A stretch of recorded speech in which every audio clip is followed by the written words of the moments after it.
aprender com homens de Deus dedicados à palavra. Então, já peço a você que neste momento já curta, compartilhe esse vídeo, ative o sininho e compartilhe com seus amigos. Compartilhe com o máximo de pessoas que você puder, para que essas pessoas também sejam edificadas. Nós estamos aqui hoje com o nosso pastor Vanderlei e o nosso pastor Alan Felipe.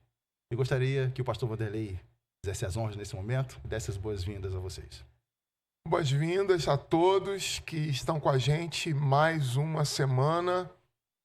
Com gratidão a gente se reúne aqui sempre.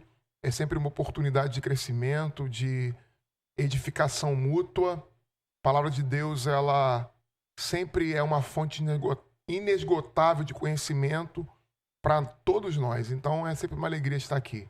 Agradeço aí a oportunidade de estar com vocês. Pastor Alan. Olá pessoal, a graça e a paz. Muito bom a gente estar aqui mais uma vez. E logo nisso eu quero fazer saudação a você, Daniel, nosso presbítero, líder do louvor da nossa igreja, está aqui nos presenteando. Seja bem-vindo aqui entre a gente. Obrigado. Vai ser um momento bacana e é um prazer estar aqui com a gente, batendo esse papo. E a gente vai tratar um assunto hoje muito importante e muito delicado também, que é a respeito de casamento, divórcio e assim por diante.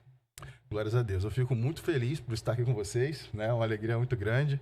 E como eu falei, esse papo é um papo informal, né? Então aqui nós vamos conseguir rir muito também das nossas realidades e aprender, né? Aprender com a palavra de Deus e crescer em Cristo Jesus, tenho certeza. Então, como eu falei para você que está nos assistindo nesse momento, você pode comentar no chat, faça isso, comente no chat, deixe a sua opinião, coloque a sua pergunta, se você tem alguma pergunta, coloque, porque é muito importante a sua interação, a sua participação é fundamental para que a gente esteja aqui trazendo temas cada vez mais relevantes para a Igreja do Senhor Jesus Cristo. Na semana passada, nós falamos sobre a temática casamento e vamos continuar, mas antes, vamos fazer uma oração para que o Espírito Santo possa nos iluminar aqui e possa conduzir esse debate aqui, esta conversa, para que nós possamos aprender cada vez mais. Então, oremos. Senhor Deus e Pai, estamos reunidos aqui na sua presença, Deus, neste momento, com os nossos irmãos e amigos, também com cada uma das pessoas que estão no conforto da sua casa ou onde quer que estejam, mas acompanhando este trabalho. Pedimos ao Senhor, Pai, que esteja com cada um de nós neste momento, que o Senhor possa iluminar as nossas mentes e corações para que o Senhor possa ser claro, falar, meu Deus, a cada um. Existem temas importantes e relevantes que geram, às vezes, dúvidas no coração do teu povo e no coração daquele que também não te conhece, e será uma oportunidade excelente de te conhecer. Então, que o Senhor possa se fazer presente neste debate, se fazer presente neste lugar e no coração de cada um que estiver ao alcance, meu Deus, deste trabalho que estamos realizando aqui neste lugar. Entregamos tudo isso em tuas mãos. Fique conosco hoje e sempre. Amém. Amém. Glórias a Deus. Estávamos falando então do quê? Falávamos na semana passada, esse é o episódio 14, nós estávamos falando na semana passada a respeito do casamento, já é uma temática que temos tratado aqui no livro, na carta de Coríntios, né? A primeira carta de Coríntios, e o casamento versus celibato, né?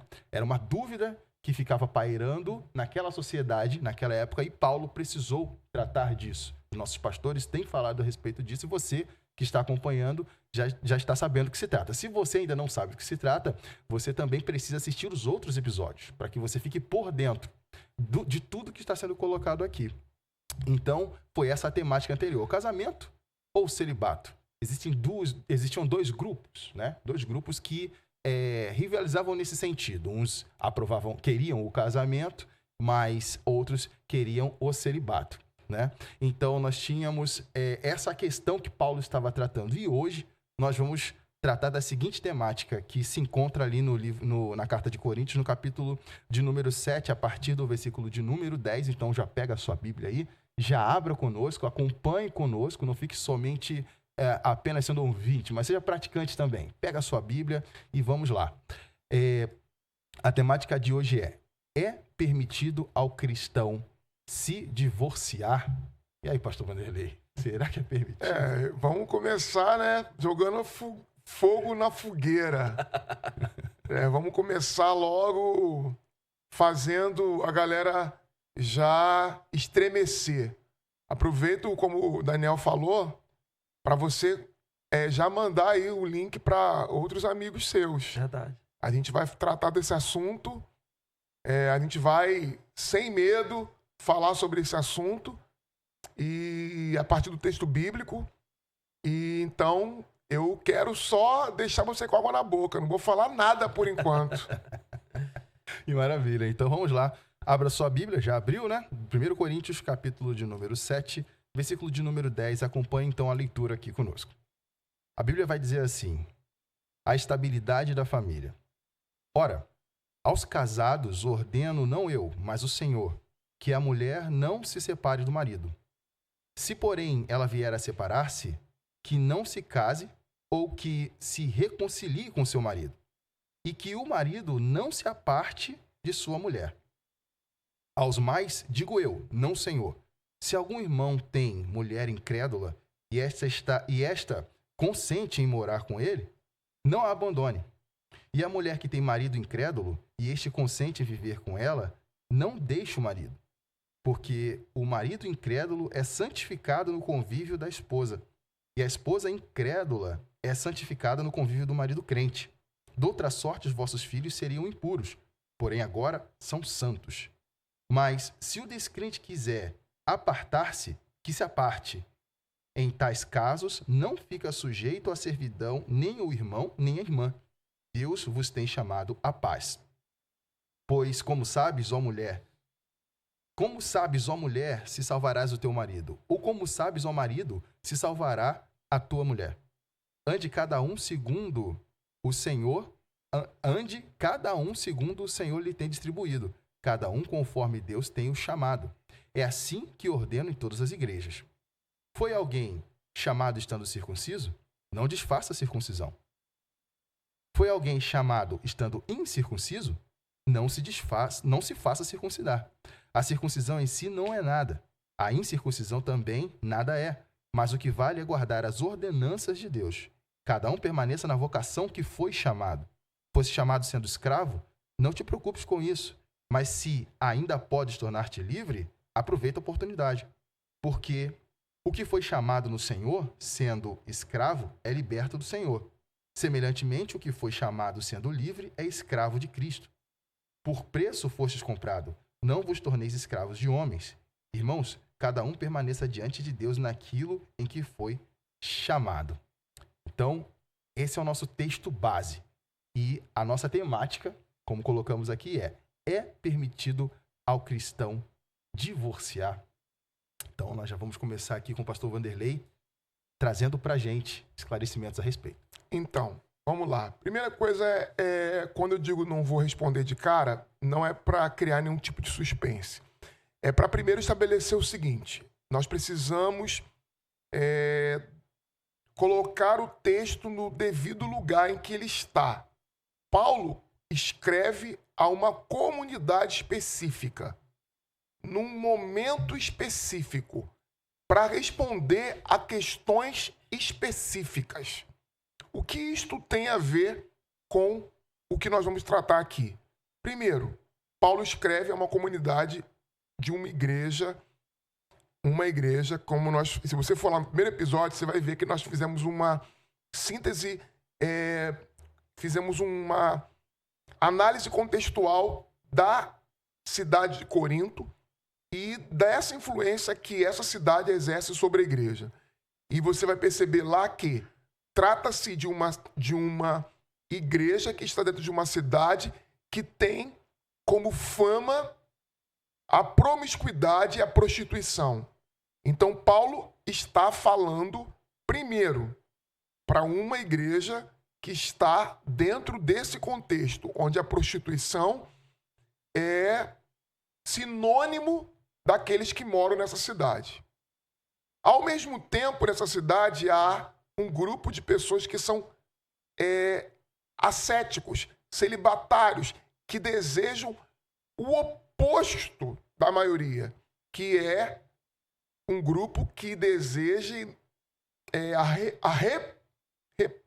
repreender ou fazer um controle dos seus impulsos sexuais tal grande que os coloca numa posição de ascéticos.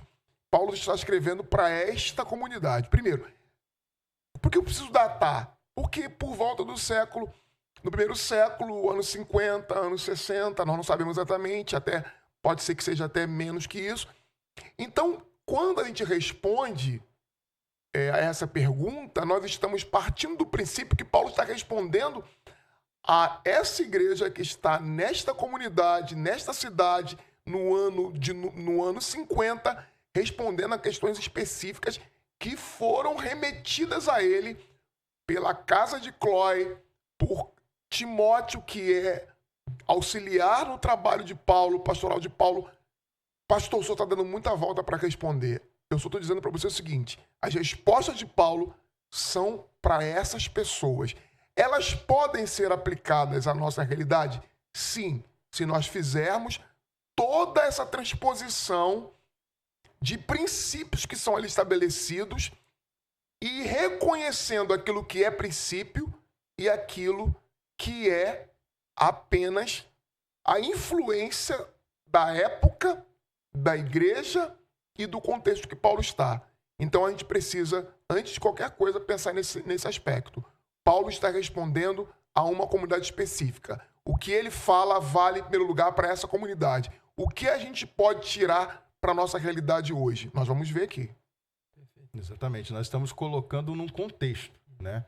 O problema que muitas das vezes acontece, sobretudo nesse tema que é tão polêmico, né, que certamente você já tem pessoas ao seu redor que vivenciam essas realidades, que é exatamente o que nós estamos tentando trazer aqui, é a nossa proposta. É o quê? É a gente contextualizar a coisa, né? Por quê? Porque um ponto importante desse fora do contexto pode gerar um problema muito grande na compreensão e na execução, né? E gera muitos traumas. Geralmente são erros que nós cometemos, né? A gente não faz essa contextualização. Então, coisas que são particularmente de uma época, de um tempo, a gente acaba importando e trazendo para nós. E aí se faz toda uma confusão, né? Então, essa fala do pastor Vanderlei, ela é pertinente para que a gente tenha de forma clara que Paulo está tratando de um problema específico daquela comunidade. Inclusive, ele está respondendo questões que foram trazidas a ele. Então, essa carta é uma carta de resposta a essas questões. Então, ele está tratando dos problemas pontuais daquela comunidade. Sendo que a gente fazendo essa distinção, percebendo todo o contexto, nós também podemos trazer lições para a nossa realidade, para o nosso dia a dia. Então, também não vamos só isolar aquela época. Também esse texto fala o nosso coração, fala o nosso tempo de hoje e assim por diante também. Então, nosso objetivo vai ser esclarecer isso. Inclusive, depois eu vou pedir para que você traga as informações, se você estiver aí, dos dados do IBGE que você estava lendo para a gente aqui antes de começar o episódio, que mostra para a gente que nós vivemos um tempo que nós cristãos estamos tratando o casamento e o divórcio de uma forma com muito problema. De maneira que a Bíblia está distanciada, ou pelo menos está distante, das nossas tomadas de decisão. De forma banal, né? Uma banalização do casamento, da família, Perfeito. das instituições. E isso inclui a própria igreja, né? A própria igreja tem também sido completamente devorada por uma ideologia que destrói a família e destrói valores e princípios que para nós são inegociáveis. Exatamente. Inclusive, por exemplo, na sua fala, pastor Vanderlei, dizendo todo o contexto ali de Corinto, uma cidade reconhecida por sua promiscuidade, por sua devassidão, me vem rapidamente à mente de um cidadão que mora no Rio de Janeiro, que a gente sabe como é que é a nossa cidade, não só a nossa cidade, nosso estado, né? A região metropolitana do Rio. A gente sabe que essa questão da sexualidade, como é muito forte e, infelizmente, muito contaminada por uma perspectiva não bíblica. E que isso, querendo ou não, nos afeta. Não adianta a gente dizer que isso só afeta quem está da porta do lado de fora da igreja. Não. Você está dizendo que a forma como o brasileiro vive essa questão da sua sexualidade nesse país influencia, então, diretamente na forma como vemos o casamento? E pode ser que esse número alto que você vai falar pra gente aí do divórcio esteja relacionado também esse modo de viver, esse modo que o brasileiro encara a sua sexualidade. O que, para mim, não está muito distante de como os coríntios viviam, né? Aquele jeito de ele olhar a sexualidade de forma perversa. E aí, qual foi o erro, pastor Vanderlei? A igreja queria apresentar uma resposta a essa promiscuidade usando uma dose exagerada da questão da não sexualidade. De forma que eles queriam até mesmo impedir que casais tivessem a sua vida natural de casado, de manter a sua relação sexual. Em nome de uma suposta espiritualidade, pensavam eles, olha, então não tenham relações sexuais, busquem se santificar, porque de certa forma o sexo vai trazer uma certa contaminação. O que... É o que eles pensam equivocadamente, né? Que o sexo é um problema. E que o sexo é contra a natureza. E que é a fonte de pecados ou o enfraquecimento do espírito, da alma. Quer dizer, quanto menos sexo, quanto menos eu valorizo o corpo, eu fortaleço a alma. Essa é uma visão maniqueísta e completamente antibíblica. Perfeito. Porque Deus criou todas as coisas e todas as coisas que foram criadas foram tratadas como perfeitas. E no episódio que nós tratamos sobre isso, eu não vou lembrar aqui o número do episódio, eu até fiz uma brincadeira, porque Paulo ele diz de forma clara que existe uma ocasião específica em que o casal deve, entre aspas, orar menos. Que em nome da sexualidade, você não pode... Aliás, em nome dessa suposta santificação, você não pode abrir mão da sexualidade por muito tempo como casado. Então ele diz muita gente cai nesse erro, né? Que cai nesse erro. Porque as relações sexuais dentro do casamento são absolutamente normais e devem estar presentes. Então não pode o indivíduo, em nome da pureza,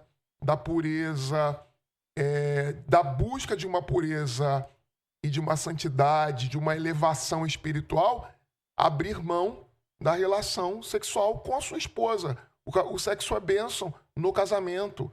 Não há nenhum problema. Se há uma hipersexualização, uma exploração exacerbada disso na igreja de Corinto, a gente não pode ir para o outro extremo, que é o que acontece lá e que acontece hoje, e a gente vai tratar disso aqui. E o senhor acha que, vocês acham que o fato de... como o crente moderno hoje vê tudo que acontece no mundo, no Brasil especificamente, em matéria de sexualidade, assusta dentro da própria igreja, a ponto deles decidirem abrir mão do próprio sexo no casamento? Porque quando a gente pensa num casamento estável, é impossível você imaginar um casamento estável sem sexo, mesmo porque é antibíblico, né? Mas até que ponto a visão do crente para com o mundo influencia com relação à sua vida com a sua esposa? Será que às vezes uma vida saudável pode estar sendo confundida com uma vida de pecados, a ponto de chegar a abrir mão disso?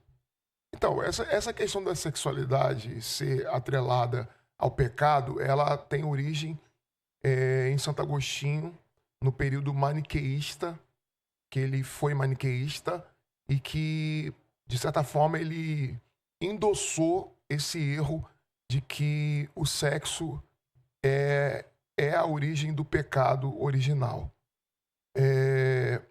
Essa visão atravessou a Idade Média inteira e foi cada vez mais reforçada pela Igreja Católica Apostólica Romana, quando ela trata as virgens como sendo uma classe especial, os virgens como sendo mais prontos e mais preparados de qualquer outro, sendo que a sexualidade não desprepara e nem contamina ninguém.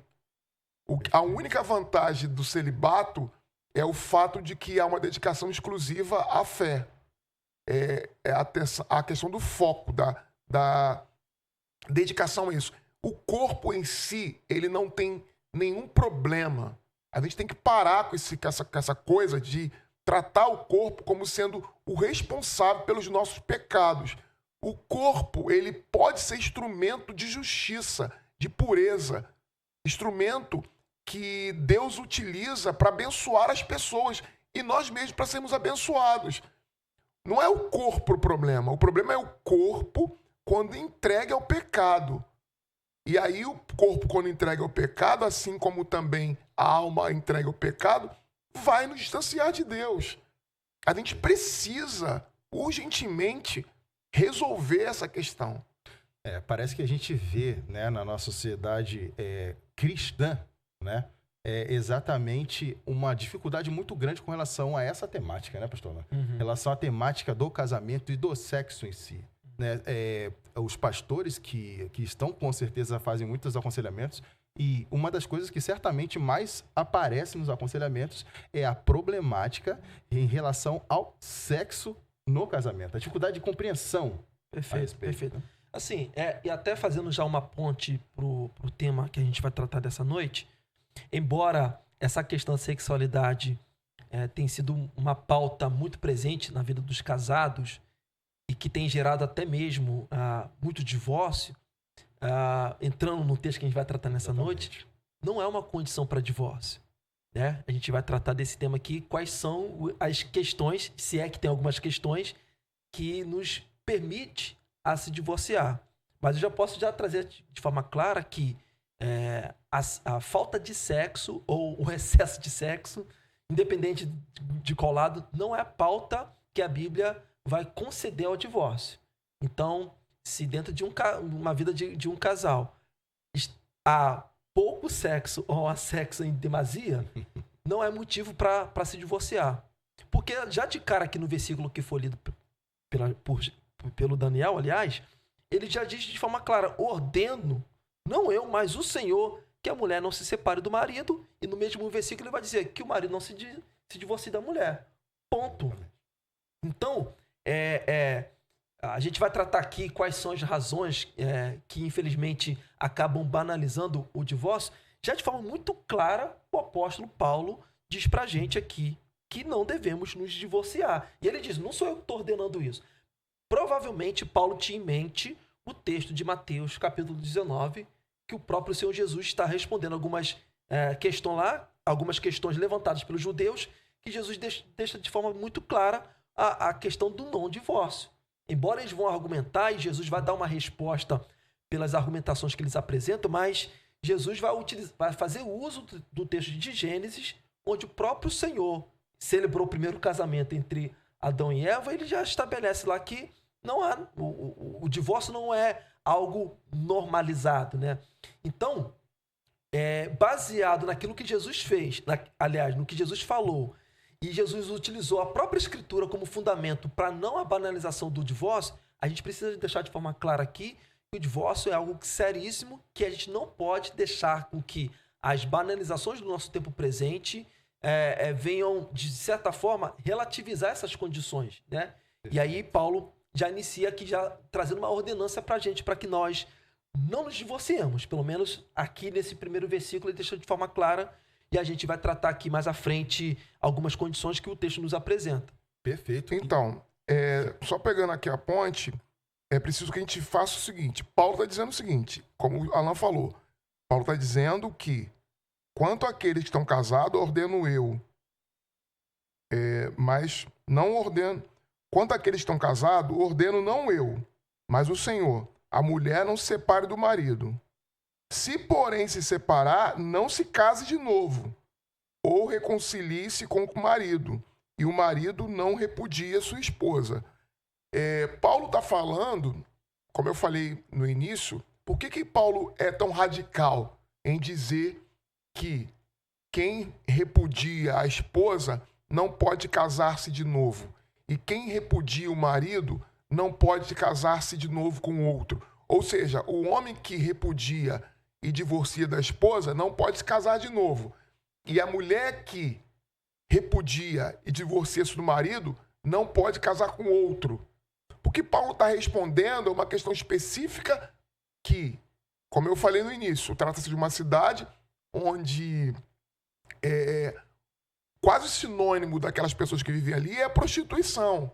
Então, o que acontecia dentro da própria igreja, e principalmente como fruto de uma herança judaica, é que o homem, ele divorciava já pensando na mulher que ele ia casar.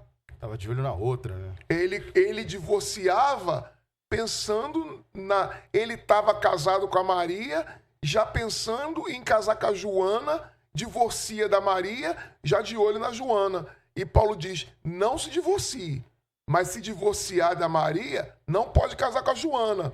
Paulo estabelece essa regra para conter aquilo que ele considera um absurdo, mas que está acontecendo dentro da igreja.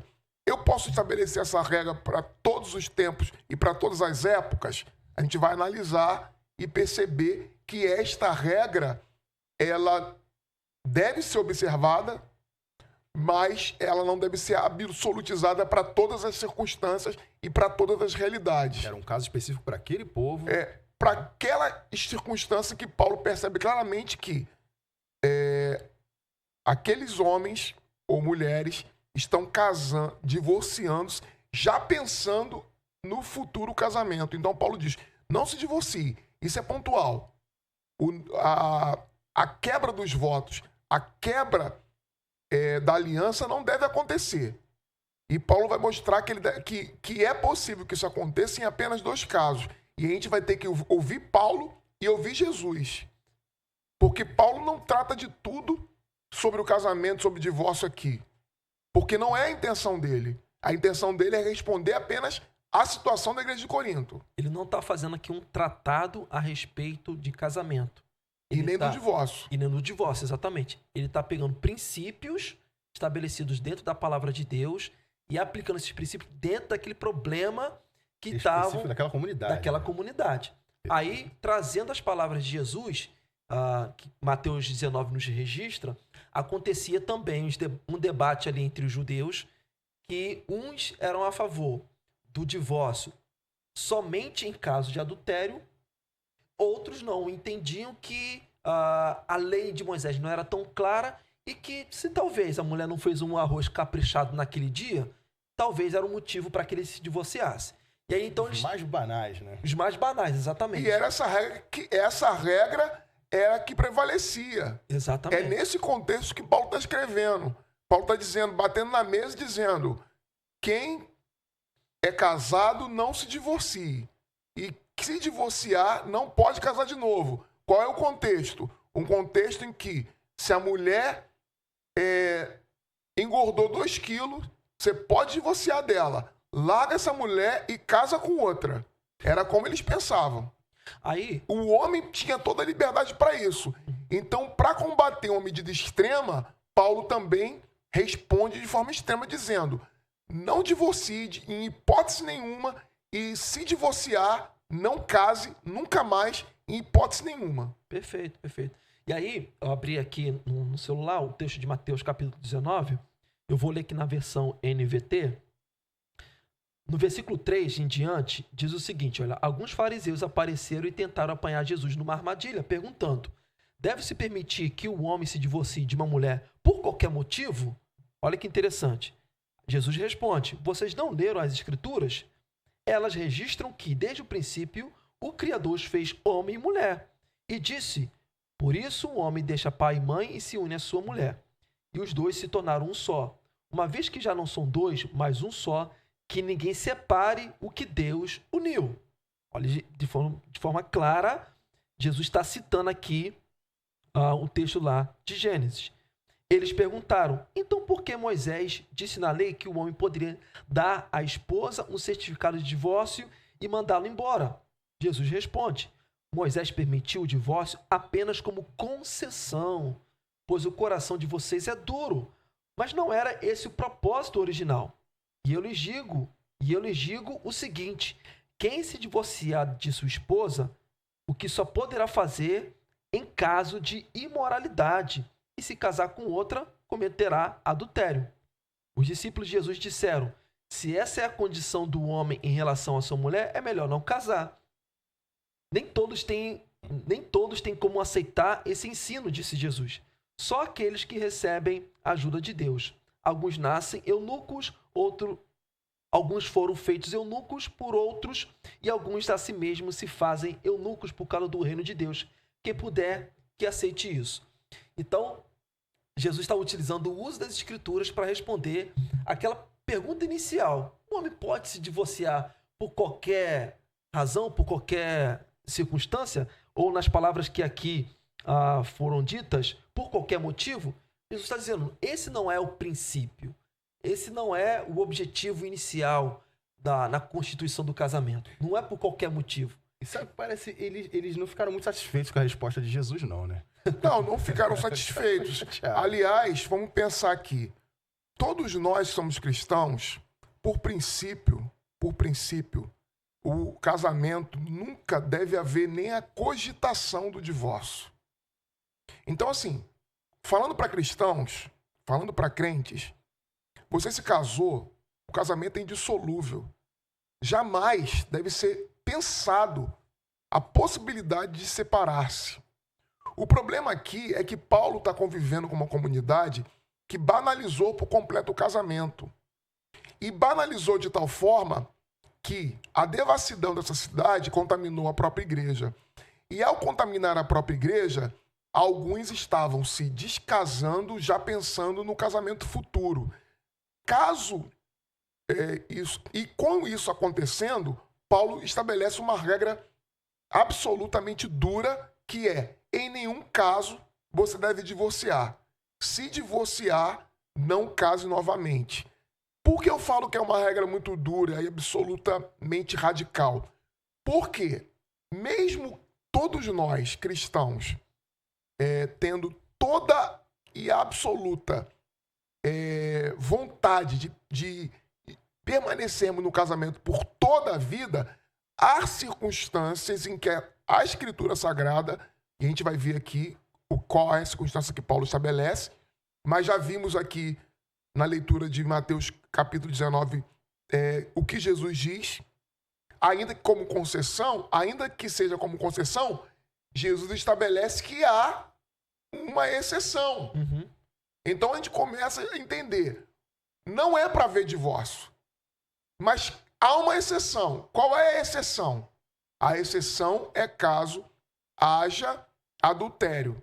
Se há adultério, a parte ofendida pode requerer o divórcio, sem que isso esteja contrariando as Sagradas Escrituras.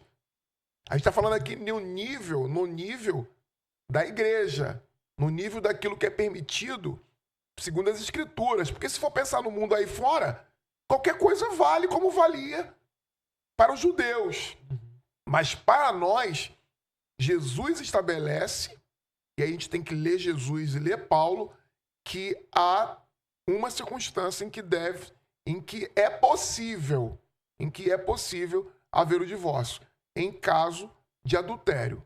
Em caso de adultério, considera-se, no caso do homem, né? Eu estou falando aqui a partir sou o homem, casado com uma mulher, e ela adulterou, eu estou livre para divorciar e contrair novas núpcias e considerar aquela que me traiu como estando morta e começando uma nova relação. Por quê? Porque o vínculo que põe fim ao casamento, segundo a Bíblia, em termos biblicamente por Paulo defendidos e por nós crido, é a morte. Eu me casei com a minha esposa. Qual é o momento em que isso pode acontecer, a separação? Quando eu morrer ou ela morrer. Esse deveria ser o ideal. Jesus diz que Moisés concedeu carta de divórcio pela dureza do coração daqueles homens. Em caso de quê? Em caso de adultério. E nós vamos ver aqui à frente que Paulo estabelece uma outra circunstância em que o divórcio pode acontecer. Mas eu queria aproveitar a fala do pastor Vanderlei, que algumas pessoas de repente não entendem o princípio que Jesus está estabelecendo aqui. Pastor, eu estou lendo aqui que Jesus então está dizendo que pode divorciar. Essa concessão então está me dando... Jesus está incentivando o divórcio. Alguns vão ler dessa maneira. Que Jesus... então Jesus está incentivando o divórcio. Por quê? Se há uma concessão aqui, se há uma brecha, então há um incentivo. Não é um incentivo, gente. Isso a gente precisa deixar claro, que não há incentivo da parte de Jesus ao divórcio. O incentivo que Jesus faz aqui, na verdade, é a continuação do casamento. No entanto, perguntado pelos judeus sobre a questão que Moisés, então, dá essa possibilidade de divórcio, Jesus coloca aqui, olha, é por conta da dureza do coração. Nós, cristãos, devemos nos pautar no princípio do perdão. O perdão deve ser o alimento do nosso coração para a vida conjugal. Então, é na medida em que, se a outra parte, ela de alguma forma me prejudicou em alguma coisa, o que tem que passar em primeiro lugar na minha cabeça é o esforço do perdão. E não na reparação do dano na medida que eu venha recuperar aquilo que me foi atingido. Não, Jesus não está incentivando isso. Jesus não está encorajando você a reparar o seu prejuízo e, não, já que eu fui sair no prejuízo aqui, fui traído, então, primeira coisa é o divórcio. Não é isso. Aqui somos incentivados a buscar a reconciliação. Aliás, antes da reconciliação, a dureza do coração já parte do princípio da parte da pessoa que comete adultério. Quem está cometendo o adultério tem o coração endurecido pelo pecado, tem o coração enrijecido para uma vida não pautada pela palavra de Deus. Então já há uma quebra aí. E a quebra pode ser continuada se eu, que fui o traído, permitir que meu coração permaneça enrijecido e não conceder o perdão. Então, Jesus está valorizando aqui a continuidade do casamento e principalmente a valorização de uma vida de santidade, fugindo da imoralidade e valorizando a questão do perdão. É claro que, gente, vai existir exceções, vai existir circunstâncias que, infelizmente, fica impossibilitado, de fato, do perdão ser promovido ali de forma natural, por diversas razões. Então, a gente não vai estabelecer aqui de forma definitiva, olha, tem que perdoar, é obrigado a perdoar e etc, etc. A questão do perdão é uma questão subjetiva. Sim. Quem vive a relação e foi traído vai tomar a decisão de permanecer no casamento ou não. Uhum. A gente não tem o controle sobre aquilo que é subjetivo.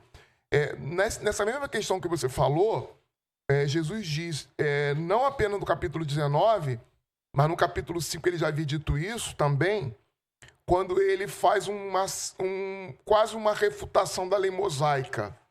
Porque no Sermão da Montanha, para alguns, há claramente o quê? No Sermão da Montanha?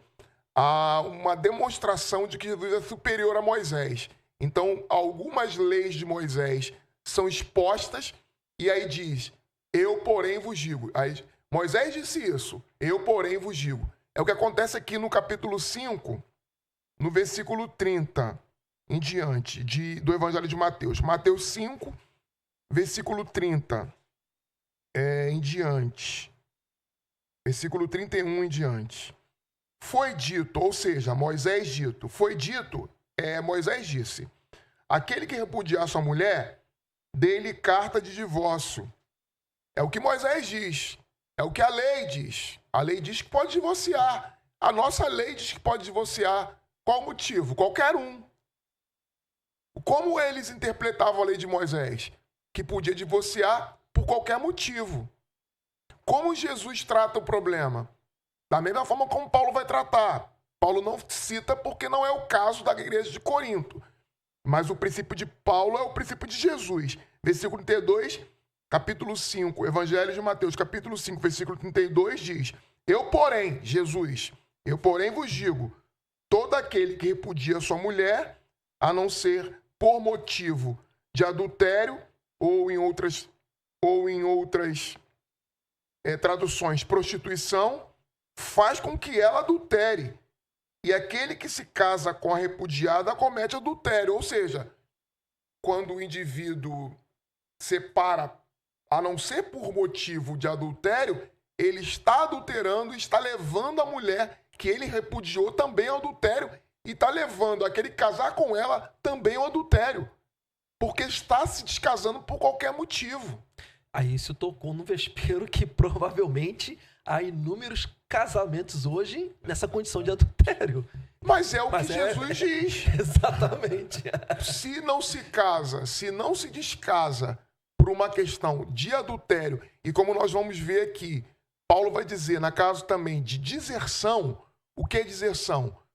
O marido abandonou a casa, a mulher abandonou a casa, é deserção. Então, em caso de adultério e em caso de abandono da casa, são as exceções para que haja o divórcio. Caso não haja essas condições, biblicamente, pode-se, pela lei, pode-se divorciar por qualquer motivo, mas, biblicamente, há um equívoco e deveria se repensar essas questões à luz da Bíblia, porque é o que nós estamos fazendo aqui. Perfeito. É o que Paulo vai dizer aqui o tempo todo. Não se case. Por que Paulo está sendo radical nesse ponto? Ele nem usa a questão do adultério. Porque Paulo está corrigindo um problema. Por isso que eu falei que Paulo está sendo radical. Paulo diz que não pode casar de novo, em hipótese nenhuma, porque está corrigindo um problema. Porque ele sabe que dentro daquela comunidade, aqueles que estão perguntando para ele se pode casar de novo, é porque eles já estão arrumando o casamento futuro antes de separar. E pense você que está ouvindo a gente, se não é isso que muitas vezes acontece. O indivíduo quer separar e ele já tem a mulher que ele vai casar antes de separar. Biblicamente isso está errado. E quem age dessa forma está diretamente contrário ao que a Escritura diz. Eu estava trazendo um dado aqui, o celular acabou descarregando e o outro bloqueou ali, mas um dado do IBGE que vai falar a respeito dos divórcios que têm acontecido no Brasil e no mundo e uma mudança, né? Quando você fala você lembra dos seus avós, você lembra das pessoas de outras gerações, a gente via que muita coisa acontecia, mas o casamento ele buscava ser mantido. Muitas dificuldades se enfrentavam, mas o casamento era muito sagrado. E hoje nós vemos uma mudança, uma situação diferente na nossa sociedade, que é o quê? Quanto mais jovens as pessoas são e elas se casam, mais jovens também elas se divorciam. Me refiro ao pessoal dos 18 a 34 anos. O IBGE informa que no Brasil existe uma quantidade gigantesca de pessoas de 18 a 34 anos que estão se divorciando rapidamente. Se casaram, se decepcionaram e voltam, né? No mundo, isso tem acontecido, já tem dados que dizem que nos Estados Unidos, pelo menos ali na época de 2020, foi feita a pesquisa, que pelo menos 40% dos casais cristãos já se divorciaram. Oh. Olha, será que a gente está vivendo, pastores, o Corinto 2.0 aí? Boa expressão, boa expressão. É complicado de ver isso, né? Numa sociedade... Assim, é porque... me parece que a gente tem uma visão secularizada a respeito desse tema. E é o nosso objetivo aqui, que é a ideia do IPCetal, que é justamente trazer uma perspectiva bíblica. Não perspectiva cultural, não que o Alan acha, não que fulano Beltrano pensa. É o que a Bíblia diz a respeito de certos assuntos. E a gente está aqui tratando a primeira carta de Paulo aos Coríntios, porque tem vários assuntos pertinentes que se encaixam muito bem com a nossa realidade, inclusive a questão do casamento e divórcio. É assustador esse número que você traz para a gente aqui, do IBGE, de que 40% dos cristãos nos Estados Unidos já se divorciaram. Gente, isso é um absurdo. E provavelmente a gente está nós brasileiros, nós estamos muito distantes desses números. Por quê? Porque nós encaramos a vida conjugal e a questão do divórcio dentro daquilo que a mentalidade nossa está acostumada do nosso dia a dia. A mentalidade da sociedade é essa, né? É essa. É uma mentalidade materialista, consumista, que descarta tudo que não me agrega, que não me traz mais interesse, eu descarto, jogo fora. Inclusive o casamento, às vezes. Inclusive o casamento. Ou seja, o crente está tratando o casamento como se com os conceitos mundanos, grande parte dos cristãos hoje em dia. A gente não pode afirmar que todos, graças a Deus, a gente entende que a igreja de Cristo permanece fiel à sua palavra. Perfeito. A gente vai olhar aqui, andando um pouquinho, né, a partir do versículo 11 em diante, ó. Se, porém, separar, não se casa de novo, ou reconcilie-se com o marido. O que Paulo está fazendo aqui é dizer o quê? Procure reconciliar-se. Exato. Paulo está dando uma medida pastoral. Há momentos em que é possível que haja separação, haja divórcio? Nós já falamos uma aqui. A primeira é o adultério e a segunda, deserção. Aonde que Paulo diz que a deserção é possível? Paulo diz aqui que a deserção é possível. Quando a parte não crente Quando a parte não crente não quer mais estar casado. Perfeito. Veja aqui comigo. Aos outros digo, não eu. Versículo 2. Aos outros digo, não eu, Mas o Senhor. mas o Senhor. Se algum irmão tem esposa não cristã e esta consente habitar com ele, não a repudie. E se alguma mulher tem marido não cristão e este consente habitar com ela, não repudie. Pois o marido não cristão é santificado pela esposa, e a esposa não cristã é santificada pelo marido cristão. Se não fosse assim, os vossos filhos seriam impuros, quando na realidade são santos. Se o não cristão quer separar-se, separe-se. Então, ou seja, se o não cristão quer separar, separe-se. Aí há a deserção. E alguns podem dizer, mas os dois são crentes e ele quer separar a si mesmo, então não tô incluído no argumento bíblico. Sim e não. Por quê? Porque o fato de pertencer à igreja não significa que você é casado com uma mulher crente de verdade. E pode também existir casos em que a sua mulher quer separar, vai abandonar a casa. Eu falo mulher sempre porque eu vou falar da minha posição, tá? Mas isso aplica-se ao oposto. Também, né? Sim, sim. Né? Para ninguém dizer que eu tô falando só a mulher, que a mulher, que a mulher. Eu só posso falar de mulher porque eu caso com uma mulher. Então, se a mulher abandona a casa, eu estou livre para me casar novamente, porque houve sim o divórcio, não foi da minha parte a intenção. Por que eu estou falando que pode casar novamente? Porque Paulo deixa isso aqui em aberto. É diferente lá no início. Por que lá no início Paulo diz que não pode casar-se novamente? Porque Paulo claramente percebe que aqueles que desejam descasar estão querendo descasar por motivo fútil, porque estão sendo influenciados pela malícia, pela luxúria do mundo e pelo desejo da carne. E aí, nos primeiros versículos, Paulo é mais radical. Mas por que eu estou falando aqui que alguém pode dizer, mas a sua esposa é cristã? Mas eu percebo claramente o seguinte, que muitos irmãos estão casados com maridos, muitas irmãs estão casadas com maridos que vão à igreja e que se dizem cristãos, mas não são. É o diabo em casa. E esse indivíduo, mesmo se dizendo cristão, e que inferniza a vida da mulher e abandona a casa, esse indivíduo que destrói, bate na mulher, acaba com a paz dela, mas diz que é cristão e abandona a casa, ela tem que tratar isso como um livramento, que esse indivíduo, esse animal, largou a casa e foi embora. Porque Paulo vai dizer, se ele te abandona, você está livre. Você está livre. Pastor, você puxou até um ponto importante. E são dois casos, por isso que eu falei, da prostituição e da deserção. E a agressão?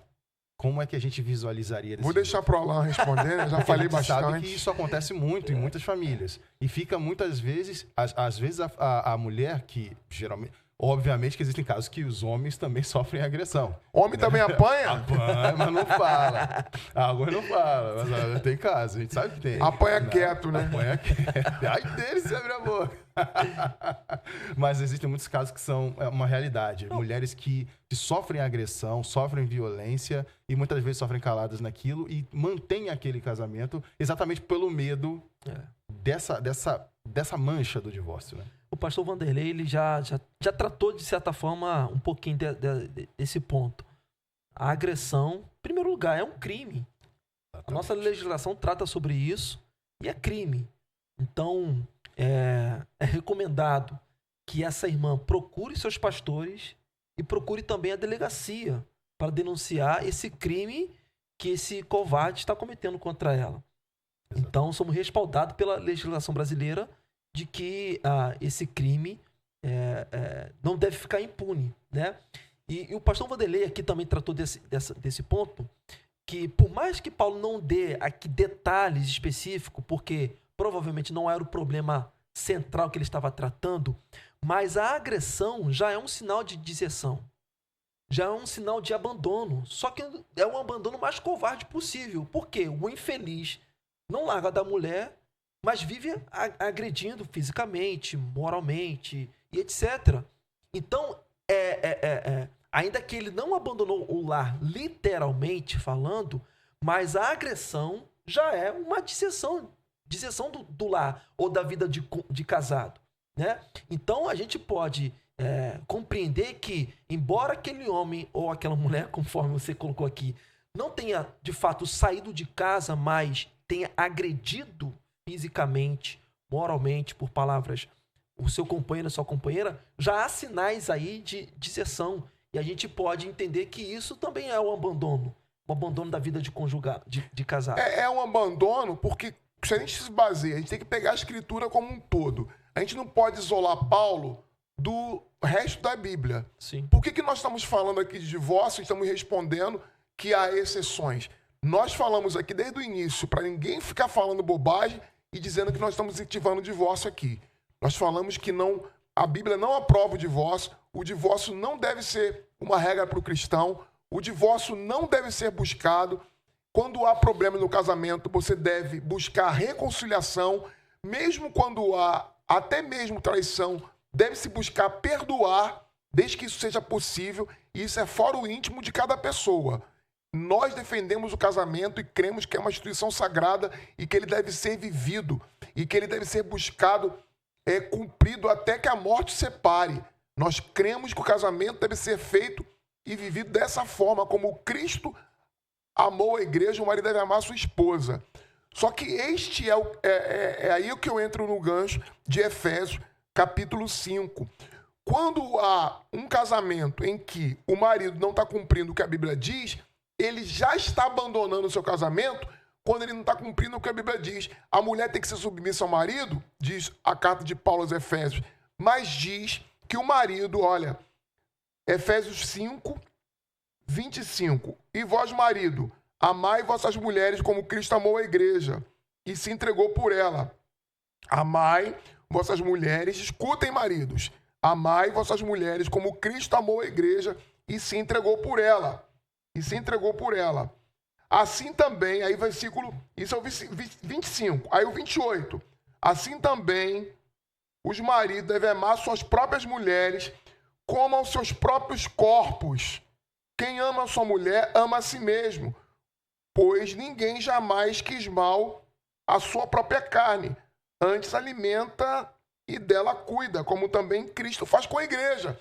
Veja que não faz nenhum sentido o indivíduo que maltrata a sua esposa, que agride a sua mulher, querer respaldar e sustentar esse casamento dizendo, não pode separar, vai apanhar, mas não pode separar. Sendo que a Bíblia diz que o marido deve fazer o quê? Amar a sua esposa como Cristo amou a igreja. Paulo vai dizer aqui em Efésios também que ninguém faz mal à sua própria carne, antes alimenta, protege, guarda. Essa é a função do marido, proteger, guardar, cuidar, amar. Quando fala que Cristo amou a sua própria igreja, e você deve amar, que o homem deve amar a sua esposa como Cristo amou a própria igreja, Cristo morreu pela igreja. O marido tem que amar a sua esposa a ponto de morrer por ela se for preciso. Então, ele não deve abandoná-la, deve amá-la. Então, quando o marido abandona, maltrata psicologicamente, fisicamente, houve uma quebra no relacionamento e ele deve ser tratado como morto e ela está autorizada a divorciar-se porque foi quebrado o pacto e a aliança que existiam entre eles. Então eu quero aqui dizer o seguinte, nós defendemos em absoluto o casamento em que ele deve ser vivido na plenitude da vida, mas há duas exceções em que claramente o apóstolo Paulo vai dizer para a gente e o próprio Cristo, quando há adultério e quando há abandono do casamento, ele pode, não estou dizendo que deve, pode haver o divórcio. Nessas circunstâncias, quando há violência, houve também uma quebra. Por quê?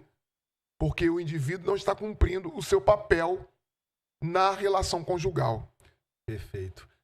Esse tema, você que está acompanhando já pode perceber que é um tema muito denso, não é verdade?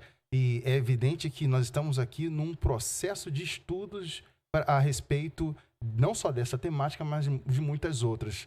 Mas agora, até para a gente caminhar para o final deste episódio, né? Você, se ainda tem alguma dúvida, pode colocar no chat, tá? Como já falamos, não esqueça de curtir, não esqueça de compartilhar esse vídeo, esse conteúdo, que é muito precioso para nós aqui, para você que está assistindo e para todos os outros que ainda serão alcançados.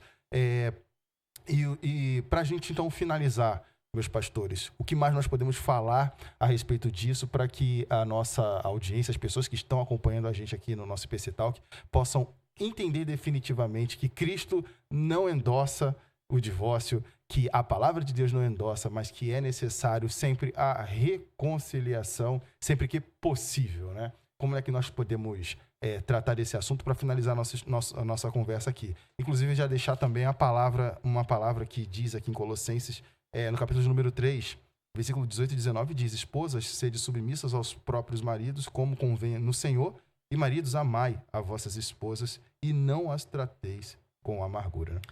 Então, perfeito. Para a gente concluir aqui, pelo menos da minha parte, então a gente tem que viver pautado naquilo que a Bíblia, a palavra de Deus, nos diz, tá? Esse é o primeiro ponto. Não é o que a cultura fornece, não é o que a minha história fornece, não é o que elementos meramente humanos nos oferecem. Devemos pautar a nossa vida, a nossa forma de interpretar a realidade é segundo as Sagradas Escrituras que o nosso Senhor nos deu. Então a Bíblia, de forma categórica, deixa firme que o casamento é até que a morte nos separe. O que Deus uniu, nós não devemos separar. Ponto. Pastor Vanderlei foi muito bem e foi muito claro nas suas informações, e a gente aqui está afirmando o que ele havia dito, porque é o que a palavra nos diz. Então, o casamento é até que a morte nos separe, tá? Quando surgem os problemas, quando surgem as crises, as circunstâncias, o que nós devemos buscar? Em primeiro lugar, santidade. Não é a razão, não é porque minha esposa deixou de fazer algo que me interessava, deixou de fazer um arroz interessante, é que vou buscar o divórcio, ou vou buscar uma outra situação, uma outra mulher. Não. Vida em santidade. A dureza do coração que Jesus fala lá em Mateus 19 também diz respeito daquele que está com o seu coração endurecido e em busca novas aventuras. Banalização do casamento. Banalização, e a banalização também da questão do adultério. Já que minha esposa não está me satisfazendo, não está correspondendo dentro da minha expectativa, vou adulterar. Não. A Bíblia eu vou ser feliz, né? Vou ser feliz, exatamente. A Bíblia deixa de forma clara a busca da vida de santidade. Então, parte do homem, parte da mulher, a busca de santidade. E em terceiro lugar, que a Bíblia também nos informa, a questão do perdão. Houve o equívoco, houve o erro, seja o adultério, seja o arroz queimado, ou seja qualquer outra circunstância, busque o perdão. O perdão também é o que a Bíblia vai defender. Agora, conforme nós discutimos aqui ao longo de todo o programa, existe também as exceções, como o pastor Vanderlei colocou aqui, eu também quero afirmar. Havendo o adultério e a pessoa se sente sem condições de perdoar, por várias razões, o divórcio é possibilitado. Havendo essa circunstância, adulterou, então a pessoa não tem condições de perdoar, então o adultério é permitido nesse caso. E o adultério não, Desculpa, o divórcio. Vocês entenderam? O adultério é jamais permitido. Jamais. O adultério não, o divórcio. E aí, as outras circunstâncias é o quê? A disseção, a violência, o abandono também é concedido nesses pontos também o divórcio. Daniel, eu queria fechar minha conclusão, dizendo o seguinte. Nós vamos sempre lutar pelo casamento. Nós amamos as nossas esposas e o nosso dever é cuidar delas, é amá-las, é prover a nossa família, é cuidar da nossa casa, é satisfazê-la emocionalmente, fisicamente, espiritualmente, sermos sacerdotes do nosso lar, cuidar dos nossos filhos, ensiná-los a Bíblia, amar nossa família, amar até a sogra. É parte do processo de se tornar líder de uma casa, de ser um homem segundo o coração de Deus. Há sim exceções, mas eu quero dizer que as exceções devem ser exceções. Deve-se buscar a regra geral, que é manter-se no casamento, até que a morte separe. Jovens, casem sabendo que é para ficar a vida inteira com aquela mulher que você escolheu. Então, escolha de forma adequada. Não escolha porque é linda. Não escolha porque você se encantou com a beleza física. Tão somente. Faça escolhas acertadas. Tenha paciência para observar, para ter essa percepção clara. Ore. Faça da sua escolha uma escolha de oração. Perfeito. Para que o seu casamento seja um casamento abençoado. Mas, em última instância, se acontecem esses equívocos, esses excessos, e eu falo principalmente para aqueles que se utilizam da própria Bíblia para maltratar as mulheres, para tratar de forma desleal, desonesta, alguns maridos tiranos, monstros que se dizem maridos e às vezes vestem capa de religião e da religiosidade para oprimir a mulher, eu quero dizer a essas mulheres o seguinte: a Bíblia diz que você pode considerar aquele que te bateu como morto, aquele que adulterou como morto, aquele que desertou como morto. E é uma exceção, eu espero que você jamais passe por isso, mas a Bíblia não diz que é para você fazer campanha para reconquistá-lo. A Bíblia diz que você tem toda a possibilidade de recomeçar a sua própria vida. É uma exceção, deve-se buscar sempre manter o casamento, mas quando há essas circunstâncias que extrapolam os limites por completo e que impedem que você mantenha de verdade um casamento, é assim que se deve agir, porque é o princípio bíblico que a gente deve ouvir e não apenas um texto isolado. Se a gente ficar somente com um texto isolado, Paulo está tratando de uma questão específica aqui. A gente precisa olhar a escritura inteira. Que bênção, né? Maravilhoso a gente participar desse momento. A hora passa rápido. A gente, quando analisa tudo isso, a gente mergulha, né, nas coisas de Deus. É incrível como o Espírito Santo fala aos nossos corações. Eu espero que, do fundo do coração, você tenha sido alimentado por essa palavra, tenha sido esclarecido. Essas palavras, elas são de esclarecimento. É necessário falar sempre. A gente sempre fala, ou às vezes é óbvio alguma coisa ou outra, mas precisa sempre ser dito, né? Porque muitas das vezes, com essa secularização, nós acabamos esquecendo que a nossa regra é a palavra de Deus, não as ideologias, as filosofias ou coisas que surgem para nos tirar do foco, que é a palavra de Deus, e sempre trabalhar pela família, sempre prezar pela família e a reconciliação, né? Como os nossos pastores aqui colocaram. Bom, queremos agradecer a você que esteve aqui conosco, né? Que nos deu o prestígio da sua audiência aqui, trabalhando o teu coração conosco aqui nesse tema, e pedimos a você que não se esqueça de curtir, compartilhar e passar essa mensagem adiante. E ficar com a gente também, acompanhando os canais da nossa igreja, para que você possa estar por dentro de tudo que estaremos realizando aqui, tá bom? Então, que Deus te abençoe. Nós te esperamos no próximo episódio do nosso IPC Talk e fique com Deus. Pastor Vanderlei, pastor Alain. Eu quero mandar um beijão pra minha esposa aqui, dizer que te amo, amor. Minha esposa Ellen. Vamos terminar porque o cheiro de salgadinho aqui bateu forte. Deu uma fome pra comer salgadinho.